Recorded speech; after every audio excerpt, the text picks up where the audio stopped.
ਦਰਸ਼ਕੋ break ਤੋਂ ਬਾਅਦ ਤੁਹਾਡਾ ਸਭ ਦਾ ਨਿੱਘਾ ਸਵਾਗਤ ਹੈ ਸਿਆਸੀ ਇਸ਼ੂਜ਼ ਤੋਂ ਬਾਅਦ ਔਰ ਜੋ ਸਾਡੇ ਤੁਸੀਂ ਸਾਨੂੰ ਲਿਖਤਾਂ ਭੇਜੀਆਂ ਸੀ ਉਸ ਤੋਂ ਬਾਅਦ ਹੁਣ ਆਪਾਂ ਅੱਜ ਦਾ ਵਿਚਾਰ ਗੁਰਬਾਣੀ ਵਿਚਾਰ ਡਾਕਟਰ ਸਾਹਿਬ ਕੋਲ ਸੁਣਦੇ ਹਾਂ ਜੀ। ਡਾਕਟਰ ਸਾਹਿਬ ਕੀ ਕਹਿਣਾ ਚਾਹੋਗੇ?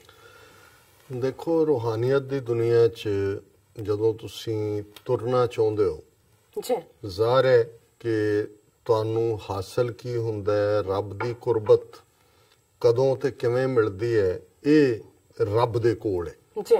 ਤੁਸੀਂ ਇੱਕ ਪਾਤਰ ਬਣਨ ਦੀ ਕੋਸ਼ਿਸ਼ ਕਰਦੇ ਹੋ, ਉਹ ਇੱਕ ਆਪਣੇ ਆਪ ਨੂੰ ਜਿਵੇਂ ਇੱਕ ਸਵਾਲੀ ਬਣ ਕੇ ਹੱਥ ਦੇ ਵਿੱਚ ਠੂਠਾ ਲੈ ਕੇ ਤੁਸੀਂ ਦਰ ਤੇ ਖਲੋਂਦੇ ਹੋ ਜੀ, ਜਿਹਨੂੰ ਦਰਵੇਸ਼ ਕਹਿੰਦੇ ਨੇ। ਔਰ ਹੈ ਹੀ ਹੈ ਕਿ ਤੁਸੀਂ ਰੱਬ ਦੇ ਅੱਲਾ ਦੇ ਦਰ ਤੇ ਖਲੋਤੇ ਹੋ ਔਰ ਉਸ ਦੇ ਲਈ ਜਦੋਂ ਤੁਸੀਂ ਦਰਵੇਸ਼ ਬਣਦੇ ਹੋ, ਇੱਕ ਪਾਸਾ ਉਹ ਹੈ ਕਿ ਦੁਨੀਆ ਤੁਹਾਡੇ ਪਹਿਰਾਵੇ ਤੋਂ ਜਾਂ ਤੁਹਾਡੀ ਉਸ ਬੋਲਬਾਣੀ ਤੋਂ ਤੁਹਾਨੂੰ ਦਰਵੇਸ਼ ਕਹਿਣ ਲੱਗ ਜਾਂਦੀ ਹੈ, ਪਰ ਤੁਸੀਂ ਹੋ ਜਾਂ ਨਹੀਂ, ਬਣੇ ਹੋ ਕਿ ਨਹੀਂ, ਉਹ ਰੱਬ ਦੀ ਰਹਿਮਤ ਨਾਲ ਜੁੜਿਆ ਹੁੰਦਾ। ਇਸੇ ਤਰ੍ਹਾਂ ਜਦੋਂ ਬਾਬਾ ਫਰੀਦ ਕਹਿੰਦੇ ਨੇ ਕਿ ਫਰੀਦਾ ਕਾਲੇ ਮੈਂਡੇ ਕੱਪੜੇ, ਕਾਲਾ ਮੈਂਡਾ ਵੇਸ, ਗੁਨਾਹੀ ਭਰਿਆ ਮੈਂ ਫਿਰਾਂ, ਲੋਕ ਕਹਿਣ ਦਰਵੇਸ਼। ਹੁਣ ਪਹਿਰਾਵਾ ਜ਼ਾਹਰ ਹੈ ਸੂਫੀਆਂ ਦਾ ਕਾਲਾ, ਔਰ ਜਿਹੜਾ ਉਸ ਸਾਰੇ ਚੋਂ ਕਿ ਵੀ ਮੈਂ ਤਾਂ ਗੁਨਾਹ ਦਾ ਭਰਿਆ ਹੋਇਆ, ਲੋਕ ਮੈਨੂੰ ਦਰਵੇਸ਼ ਕਹਿੰਦੇ ਨੇ।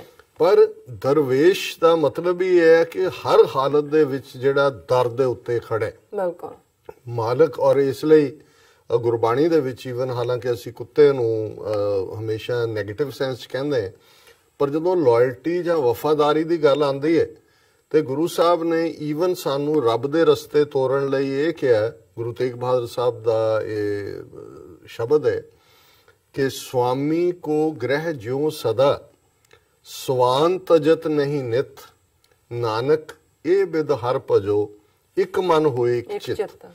कि जिवें मालक दा घर कुत्ता किसी हालत दे विच भी नहीं छड्डदा। और कितनियां कहानियां ने कि कई 100 मील दूर गड्डियां दे उत्ते छड्ड आउंदे ने, 4 दिन बाद उत्थे आके फिर खलोता हुंदा कि इवें स्वामी को ग्रह ज्यों सदा, स्वान तजत नहीं नित, तू छड्डना नहीं है मालक दा द्वार। और इवें ਜਿਹੜਾ ਤੂੰ ਜਿਵੇਂ ਕੁੱਤਾ ਵਫਾਦਾਰੀ ਨਾਲ ਖੜਿਆ, ਤੂੰ ਵੀ ਰੱਬ ਦੇ ਦਰ ਦੇ ਉੱਤੇ ਜਿਹੜਾ। ਔਰ ਇੱਕ ਜਿਵੇਂ ਬਾਬਾ ਫਰੀਦ ਇੱਕ ਥਾਂ ਕਹਿੰਦੇ ਨੇ ਕਿ ਦਰਵੇਸ਼ਾਂ ਨੂੰ ਲੋੜੀ ਹੈ ਰੁੱਖਾਂ ਦੀ ਜੀਰਾਂਦ। ਜੀਰਾਂਦ ਹੁੰਦਾ ਪੇਸ਼ੈਂਸ, ਦਰਖਤ ਖੜੇ ਨੇ, ਸਾਰੇ ਰਿਸ਼ੀ ਨੇ, ਸੰਤ ਨੇ, ਬਾਬੇ ਨੇ, ਮੀਂਹ ਪੈ ਰਿਹਾ, ਬਰਫ਼ ਪੈ ਰਹੀ ਹੈ, ਜੋ ਹਾਲਾਤ ਨੇ, ਝੱਖੜ ਤੂਫਾਨ ਚੱਲ ਰਹੇ ਨੇ ਜੀ। ਔਰ ਬਾਬਾ ਫਰੀਦ ਕਹਿੰਦੇ ਨੇ ਕਿ ਦਰਵੇਸ਼ ਜਿਵੇਂ ਰੁੱਖਾਂ ਦੀ ਜੀਰਾਂਦ ਹੈ, ਇਵੇਂ ਜਿਹੜਾ ਫਕੀਰ ਦੇ ਅੰਦਰ ਉਸ ਲੈਵਲ ਦੀ ਪੇਸ਼ੈਂਸ, ਕਿਉਂਕਿ ਅਲਟੀਮੇਟਲੀ ਉਹਨੇ ਹੀ ਤੁਹਾਡੇ ਅੰਦਰ ਦੇਣਾ। ਜਿਹਨੂੰ ਭਾਈ ਵੀਰ ਸਿੰਘ ਕਹਿੰਦੇ ਨੇ ਤੁਸੀਂ ਖਲੋਤੇ ਹੋ ਦਰ ਦੇ ਉੱਤੇ, ਤੁਸੀਂ ਮੰਗ ਰਹੇ ਹੋ ਕਿ ਦੇ ਇੱਕ ਬੂੰਦ ਸੁਰਾਈਓ ਸਾਨੂੰ, ਇੱਕੋ ਹੀ ਦੇ ਸਾਈਂ, ਅੱਧੀ ਅੱਧ ਪਚੱਧੀ ਦੇ ਨਿੱਕੀ ਹੋਰ ਗੁਸਾਈ, ਇੱਕ ਵੇਰ ਇੱਕ ਕਣੀ ਦਵਾ ਦੇ, ਸੂਫੀ ਅਸ ਨਾ ਰਹੀਏ, ਇੱਕ ਵੇਰ ਦਰ ਖਲਿਆਂ ਤਾਈ, ਸਾਈਂ ਸਵਾਦ ਚਖਾਈ। ਤੁਸੀਂ ਖਲੋਤੇ ਹੋ। ਔਰ ਅੱਜ ਜਿਹੜਾ ਰਾਗ ਸੂਈ ਅਸ਼ਟਪਦੀਆਂ ਮਹੱਲਾ ਚੌਥਾ ਦਾ ਸ਼ਬਦ ਹੈ ਜਿਸ ਦੀ ਮੁਕੰਮਲਤਾ ਹੈ ਅੱਜ, ਕਿਉਂਕਿ 32 ਇਸ ਦੇ ਪਦੇ ਸੀ ਜਿਹੜੇ ਅਸੀਂ ਇਨ ਪਾਰਟਸ ਡਿਸਕਸ ਕੀਤੇ। ਔਰ ਮੈਂ ਇਹਦੇ 'ਚ ਇਹ ਵੀ ਦੱਸਦੇ ਹਾਂ ਕਿ ਸਾਡੇ ਇੱਕ ਵੀਰ ਜਿਹੜੇ ਪੰਜਾਬ ਤੋਂ, ਇੰਡੀਆ ਤੋਂ, ਜਿਨ੍ਹਾਂ ਨੇ ਸਾਨੂੰ ਲਿਖਿਆ, ਉਹਨਾਂ ਨੇ ਕਿਹਾ ਜੀ ਤੁਸੀਂ ਗੁਰੂ ਗ੍ਰੰਥ ਸਾਹਿਬ ਦੀ ਬਾਣੀ ਨੂੰ ਕੋਟ ਕਰਦੇ ਹੋ, ਬਹੁਤ ਚੰਗਾ ਲੱਗਦਾ ਹੈ, ਤੁਸੀਂ ਬਹੁਤ ਜਿਹੜਾ ਮੈਂ ਤੁਹਾਡਾ ਇੱਜ਼ਤ ਕਰਦਾ, ਪਰ ਮੈਂ ਇਹ ਦੇਖਦਾ ਕਿ ਤੁਸੀਂ ਜਿਹੜੇ ਉਹੀ ਸਲੋਕ ਜਾਂ ਉਹ ਕਰਦੇ ਹੋ ਜਿਹੜੇ ਬ੍ਰਾਹਮਣਵਾਦ ਦੇ ਖਿਲਾਫ ਹੁੰਦੇ ਨੇ। ਤੁਸੀਂ ਜਿਹੜੇ ਮੁੱਲਾਂ ਜਾਂ ਦੂਸਰਿਆਂ ਦੀ ਹਿਪੋਕ੍ਰੇਸੀ ਨਾਲ ਸੰਬੰਧਿਤ ਨੇ ਉਹਦੀ ਗੱਲ ਨਹੀਂ ਕਰਦੇ। ਸੋ ਮੈਂ ਉਸ ਵੀਰ ਨੂੰ ਵੀ ਐਡਰੈਸ ਕਰਨਾ ਚਾਹੁੰਦਾ ਕਿ ਤੁਹਾਡੀ ਇਹ ਗੱਲ ਠੀਕ ਨਹੀਂ ਹੈ।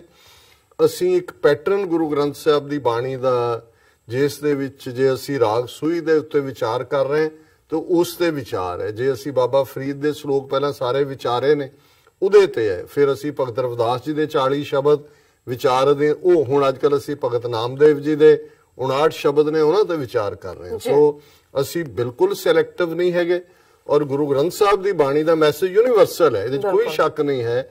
ਉਹਨਾਂ ਨੇ ਜਿੱਥੇ ਦੰਭ ਹੈ, ਪਖੰਡ ਹੈ, ਉਹ ਭਾਵੇਂ ਅੱਜ ਸਾਡੇ ਹੀ ਸਿੱਖਾਂ ਦਾ ਇੱਕ ਵੱਡਾ ਤਬਕਾ ਜੇ ਦੰਭੀ ਪਖੰਡੀ ਹੈ, ਉਹਨਾਂ ਦੇ ਉੱਤੇ ਵੀ ਉਹ ਬਾਣੀ ਲਾਗੂ ਹੁੰਦੀ ਹੈ। ਸੋ ਮੈਂ ਉਸ ਵੀਰ ਦਾ ਮੈਨੂੰ ਨਾਂ ਨਹੀਂ ਯਾਦ ਹੈ, ਮੈਂ ਉਹਨਾਂ ਨੂੰ ਐਡਰੈਸ ਕਰ ਰਹੇ।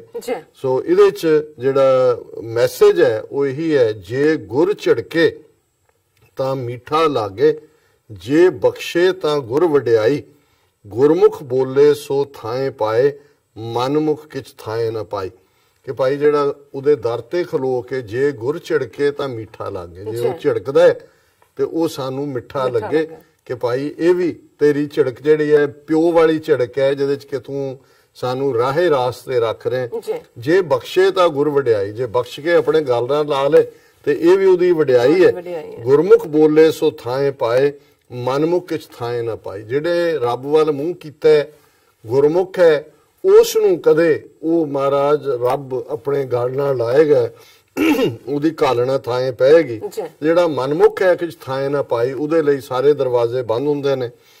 ਪਾਲਾ ਕੱਕਰ ਵਰਫ ਵਰਸੈ, ਗੁਰਸਿੱਖ ਗੁਰ ਦੇਖਣ ਜਾਈ, ਸਭ ਦਿਨਸ ਰਹਿਣ ਦੇਖੋ ਗੁਰ ਆਪਣਾ, ਵਿੱਚ ਅੱਖੀ ਗੁਰ ਪੈਰ ਧਰਾਈ। ਕਿ ਭਾਈ ਭਾਵੇਂ ਬਾਹਰ ਪਾਲਾ, ਭਾਵੇਂ ਕੱਕਰ ਪੈ ਰਿਹਾ, ਕੱਕਰੀ ਰੁੱਤ ਸਿਆਲ ਦੀ, ਧਰਤੀ ਸੁਨ ਮਸਾਨ ਕੱਕਰ ਹੈ, ਵਰਫ ਸਨੋ ਹੈ, ਗੁਰਸਿੱਖ ਗੁਰ ਦੇਖਣ ਜਾਈ। ਪਰ ਤੁਹਾਡਾ ਨੇਮ ਜਿਹੜਾ ਉਹ ਉਵੇਂ ਹੀ ਰਹਿਣਾ ਚਾਹੀਦਾ ਹੈ ਜਿਹਨੂੰ ਬਾਬਾ ਫਰੀਦ ਨੇ ਕਿਹਾ ਸੀ, ਭਿੱਜੋ ਸਿੱਜੋ ਕੰਬਲੀ, ਅੱਲਾ ਵਰਸੇ ਮੇਹੋ, ਜਾਏ ਮਿਲਾਤ ਨਾ ਸੱਜਣਾ, ਟੁੱਟਿਆ ਨਾ ਹੀ ਨੇਹੋ।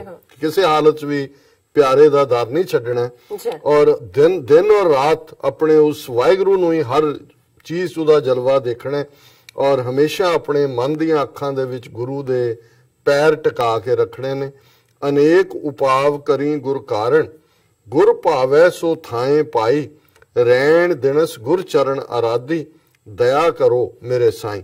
ਕਿ ਮੈਂ ਆਪਣੇ ਗੁਰੂ ਨੂੰ, ਆਪਣੇ ਰੱਬ ਨੂੰ ਪਾਉਣ ਦੇ ਲਈ ਬਹੁਤ ਯਤਨ ਕਰਦਾ, ਪਰ ਜੇ ਰੱਬ ਨੂੰ ਮਨਜ਼ੂਰ ਹੋਏਗਾ ਤਾਂ ਹੀ ਇਹ ਕਬੂਲ ਹੋਏਗਾ। ਮੈਂ ਦਿਨ ਰਾਤ ਉਸ ਰੱਬ ਦੀ ਯਾਦ ਵਿੱਚ ਜੁੜਿਆ ਹੋਇਆ। ਹੈ ਮੇਰੇ ਵਾਹਿਗੁਰੂ, ਦਇਆ ਕਰੋ ਮੇਰੇ ਸਾਈਂ, ਦਇਆ ਕਰੋ ਮੇਰੇ ਸਾਈਂ, ਕਿ ਦਇਆ ਕਰੋ। ਅਖੀਰ 'ਚ ਗੁਰੂ ਸਾਹਿਬ ਫਰਮਾਉਂਦੇ ਨੇ, ਨਾਨਕ ਕਾ ਜਿਉ ਪਿੰਡ ਗੁਰੂ ਹੈ, ਗੁਰ ਮਿਲ ਤ੍ਰਿਪਤ ਅਘਾਈ, ਨਾਨਕ ਕਾ ਪ੍ਰਭ ਪੂਰ ਰਿਓ ਹੈ, ਜਤ ਕਤ ਤਤ ਗੋਸਾਈ। ਕਿ ਜਿਉ ਪਿੰਡ, ਪਿੰਡ ਹੈ ਬਾਡੀ, ਜਿਉ ਹੈ ਤੁਹਾਡਾ ਅੰਦਰਲਾ ਵਜੂਦ। ਕਿ ਚੌਥੇ ਪਾਤਸ਼ਾਹ ਫਰਮਾਉਂਦੇ ਨੇ ਕਿ ਮੇਰਾ ਦਿਲ ਔਰ ਸਰੀਰ ਸਾਰਾ ਕੁਝ ਹੀ ਤੇਰਾ ਹੈ, ਤੂੰ ਜੇ ਮਿਲ ਪਏ ਤੇ ਮੇਰੇ ਅੰਦਰ ਇੱਕ ਕੰਟੈਂਸ਼ਨ, ਇੱਕ ਤ੍ਰਿਪਤੀ, ਇੱਕ ਸੈਟਿਸਫੈਕਸ਼ਨ, ਇੱਕ ਜਿਹੜਾ ਉਹ ਆਏਗਾ। ਨਾਨਕ ਕਾ ਪ੍ਰਭ ਪੂਰ ਰਿਓ ਹੈ, ਜਤ ਕਤ ਤਤ ਗੋਸਾਈ। ਜਿਹੜਾ ਨਾਨਕ ਦਾ ਰੱਬ ਹੈ, ਚੌਥੇ ਨਾਨਕ ਕਹਿੰਦੇ ਨੇ, ਉਹ ਹਰ ਥਾਂ ਦੇ ਉੱਤੇ, ਸਾਰੀ ਕਾਇਨਾਤ ਦੇ ਵਿੱਚ ਉਹ ਵਸਦਾ ਹੈ, ਔਰ ਹਰ ਥਾਂ ਉਸ ਪਿਆਰੇ ਦਾ, ਉਸ ਰੱਬ ਦਾ ਹੀ ਜਿਹੜਾ ਉਹ ਜ਼ਾਹਿਰਾ ਜ਼ਹੂਰ ਹੈ, ਹਾਜ਼ਰਾ ਹਜ਼ੂਰ ਹੈ। ਜੀ ਰਾਜ ਸਾਹਿਬ, ਤੁਹਾਡਾ ਬਹੁਤ ਬਹੁਤ ਸ਼ੁਕਰੀਆ। ਤੁਸੀਂ ਅੱਜ ਦੇ ਐਵੇਂ ਸ਼ੋ ਤੇ ਅੱਜ ਦਾ ਵਿਚਾਰ ਸਾਡੇ ਦਰਸ਼ਕਾਂ ਨਾਲ ਸਾਂਝਾ ਕੀਤਾ। ਇਸ ਤਰ੍ਹਾਂ ਆਪਣੇ ਵਿਊਅਰਸ ਕੋਲ ਲੈਣੇ ਇਜਾਜ਼ਤ। ਵਿਊਅਰਸ, ਤੁਹਾਡਾ ਸਭ ਦਾ ਬਹੁਤ ਬਹੁਤ ਸ਼ੁਕਰੀਆ ਅਦਾ ਅਸੀਂ ਕਰਦੇ ਹਾਂ। ਤੁਸੀਂ ਆਪਣੇ ਕੀਮਤੀ ਸਮੇਂ ਵਿੱਚ ਸਮਾਂ ਕੱਢ ਕੇ ਸਾਨੂੰ ਆਪਣੇ ਰਾਏ ਤੇ ਸੁਝਾਅ ਭੇਜੇ ਨੇ, ਤਾਂ ਭੇਜਦੇ ਰਹਿਣਾ ਇਸ ਪਤੇ ਤੇ SOS@tvh4.tv ਤੇ ਅਸੀਂ ਆਪਣਾ ਪ੍ਰੋਗਰਾਮ ਲੈ ਕੇ ਫਿਰ ਦੁਬਾਰਾ ਤੁਹਾਡੇ ਸਨਮੁਖ ਹੋਵਾਂਗੇ। ਤਦ ਤੱਕ ਲਈ ਮੈਨੂੰ ਤੇ ਆਪਣਾ ਸੁਣਾ ਗਿਆ ਦੋ। ਦੇਖਦੇ ਰਹੋ TV84। ਬੁਲਾ ਦਿਓ ਫਤਿਹ। ਵਾਹਿਗੁਰੂ ਜੀ ਕਾ ਖਾਲਸਾ, ਵਾਹਿਗੁਰੂ ਜੀ ਕੀ ਫਤਿਹ।